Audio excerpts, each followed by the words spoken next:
If you are planning or thinking of making a move in 2025, I have 7 reasons you may want to reconsider buying a home here in Calgary or surrounding areas this year. Now, after watching this, you still want to move ahead. We have the ultimate guide to moving up that you can download for free in the description that has helped many others. Now, the first reason is financial risks.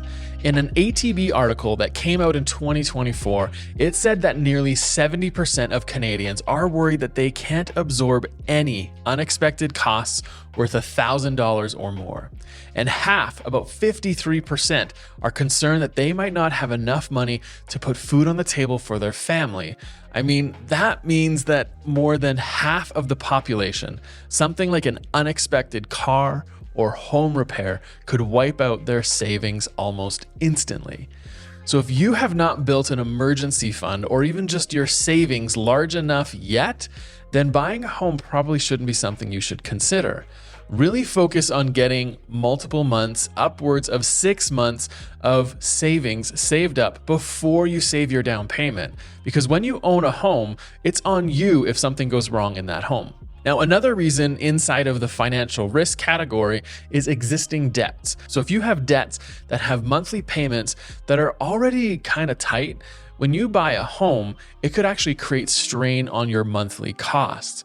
So we don't want that to become even tighter for you. So you really want to have everything kind of in line and don't put yourself in a situation that's going to get tighter because you bought a property. Now, if you are renewing to a higher interest rate, so you own a property right now and you have one of those crazy under 2% fixed rates that you got back in 2021, 2022, something like that. If you are renewing in 2025, like many Canadians are, you are going to be renewing at a higher interest rate, most likely.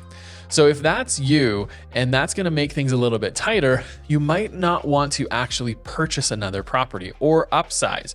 It's probably best to stay where you are, figure out how to make that home work, because it probably will, and not make a move, but just renew your mortgage, because your interest rates, you could end up seeing 30-40% increase in your mortgage renewal if you're in that category. Now, a second reason you may not want to buy a property in 2025 is about your job and income. Well, Alberta's economy is projected to outperform the rest of Canada in 2025 and the following 3 years, which is great. Unemployment should drop, things should get better, and we should be outperforming the rest of Canada.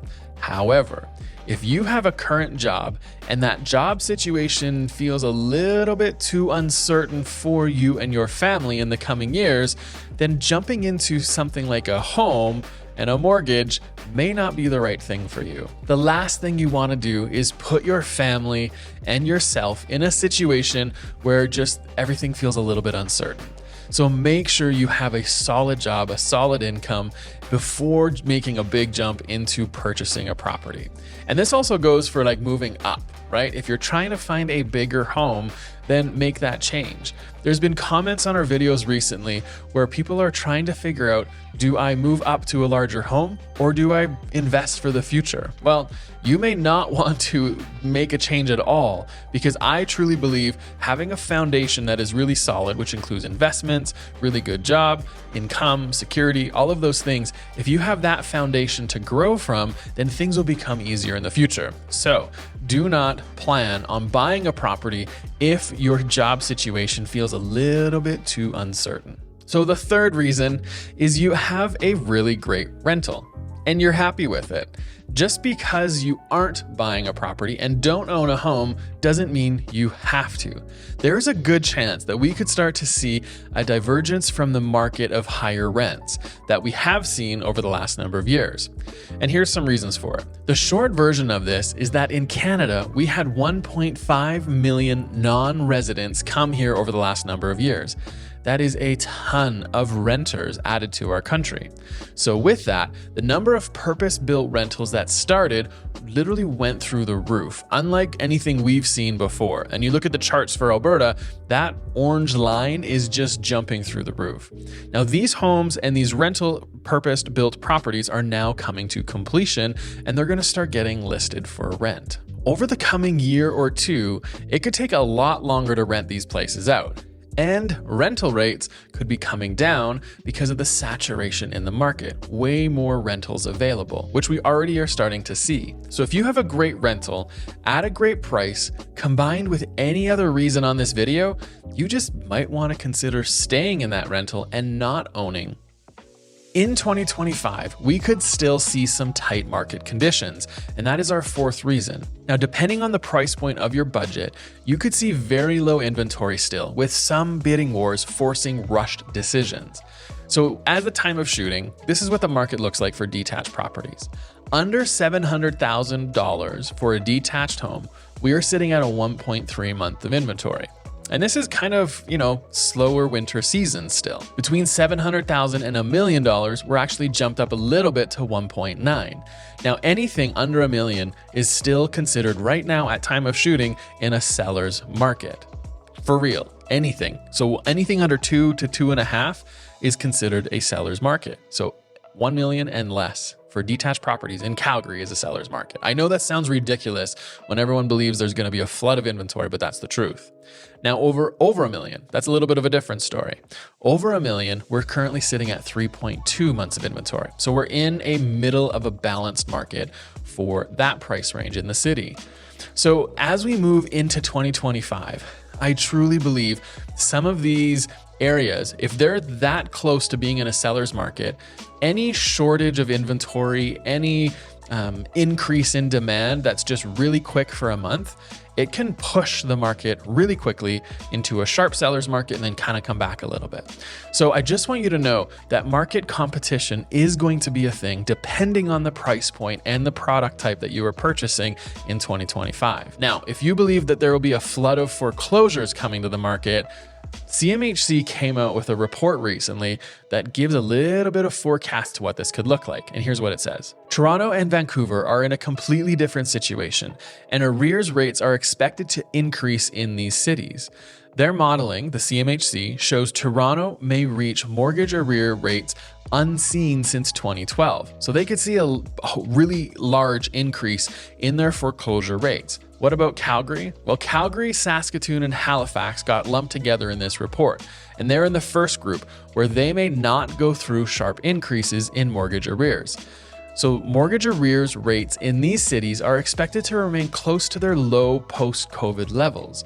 We expect relative stability in their mortgage arrear rates over the next few months. So all that to say, in Calgary and Saskatoon and Halifax, we most likely are not going to see a huge increase in mortgage arrears through foreclosures in the future years. So if you're planning on waiting for these low, sharp penciled deals of foreclosures coming to Calgary, you're probably not going to find very many of them on the market in 2025. Now, our fifth reason to not buy in 2025 has to do with rising costs, hidden costs, rising costs. If the chance of rising costs of living, of homeownership could increase and it could push you over your monthly limits and put you in a bad place, then please do not buy in 2025. And if you do, buy something that gives you a little bit of a cushion, right? Make sure that you're not living right to the edge of what you can afford, because property taxes in Calgary have a proposed increase of 3.6% overall. It breaks down as follows. Single-family homes could see a 3.9% increase, condos could see a 10.5% increase, and multi-residential high-rise properties could see about a 5.3% increase. And for Edmonton, they're potentially seeing about an 8.1% increase for 2025. So these property taxes and other things are going up. For example, home insurance. Home insurance have been rising, and Alberta's kind of sitting right in the middle when you look at all the different provinces. So Alberta saw a 2024 increase of 9.25%. It was as high as 12% in Saskatchewan and as low as 6% in Ontario. But we have prices, we have things that are going up in value, and costs and expenses, food, shelter, all of these things are higher cost already. Some of them are gonna come down a little bit, maybe in the next year or two, but we have to plan for the worst, plan that this is gonna be a higher cost.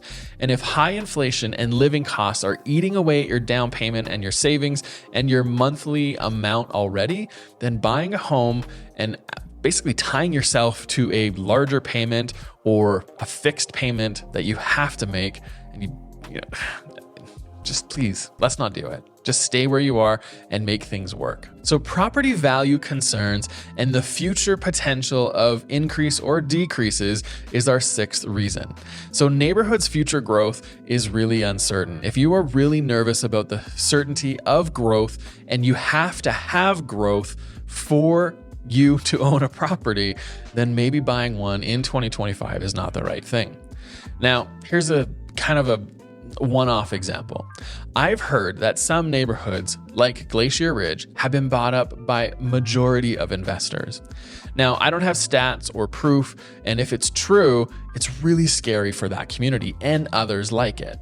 So how come? Well, if these investors who all mainly want to get out of their homes and assign them before ownership, this is going to be very, very tricky to do. Typically, these are out-of-town investors over the last number of years, bought these homes sight unseen, and kind of are hoping to sell it just on appreciation and walk away with whatever money they make. But when they close on them, because they're not going to be able to most likely sell them prior to them owning it, they aren't planning on moving in, but rather they're going to rent it or sell. Either way, that is going to impact the sale values and rental values in that area specifically, because a lot of competition has come to the market in either the rental market or the sale market. And it's just not a great thing for that neighborhood because it's going to really drastically change some of the stats and how things are looking for future values in that neighborhood. Now, if the future development around a neighborhood that you buy could also negatively impact the values of your property in the future, this again is something that is out of your control. So you need to make sure that if property values going down in the future is something that you just cannot have in order to purchase and own a property in 2025 and beyond, then maybe buying in 2025 just isn't for you. Now, our final reason has to do with your lifestyle and who you are buying this property with. Now, did you know that in 2019, single women accounted for 17% of home buyers, while single men made up only about 9%. Now, this suggests that there are more single women purchasing homes compared to their male counterparts. More men and women are buying a home prior to focusing on their relationships. So this is more of a priority than getting married or anything else. Now, you may think that buying a home with your dating partner is a simple thing. It's not. So be aware of this. A dating couple who jointly owns a property and are on the mortgage together do not necessarily need to have a formal separation agreement. What? A separation agreement? We're just dating. Well, here's the thing. A separation agreement is highly recommended and may be required in certain situations. I mean, you're buying a property together. You have a legal binding contract that you guys are putting both your names on. You are tied together, and it's not as simple as just walking away when you break up. So really be careful with who you're buying a property with. And if you're kind of figuring out a dating situation, then maybe you should not buy a property with somebody that you're not certain you're going to stay together with. Because when you go to mortgage refinance, if one partner wants to buy the other share of the property, most lenders are going to require a separation agreement before approving a refinance or a new mortgage. As well as for a mortgage application for the next property that you purchase, there is a chance that lenders may ask for documentation showing how the previous joint property was all handled.